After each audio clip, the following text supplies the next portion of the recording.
ఆకాశంలో ఎగురుతున్న గద్దను చూస్తుంటాం అందరం. మనకు అది కోడి పిల్లల్ని ఎత్తుకుపోయే పక్షి మాత్రమే.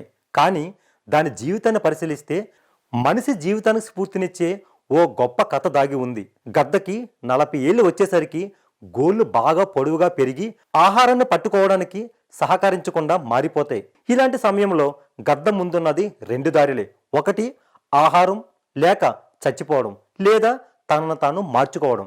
గద్ద రెండో దారిని ఎంచుకుంటుంది. పెరిగిన ముక్కు కొనను కాళ్ళు గోళ్ల మధ్యలో పెట్టుకొని బాధ కలిగిన నెమ్మదిగా వలిచివేస్తుంది.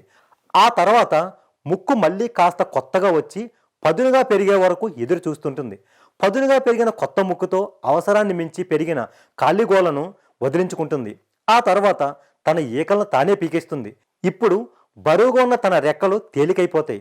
ముక్కు మళ్ళీ పదునుగా మారుతుంది. గోళ్లు ఏదైనా పట్టుకుంటే వదలకుండా తయారవుతాయి. మళ్ళీ బతుకు పోరాటంలో దూసుకెళ్తుంది.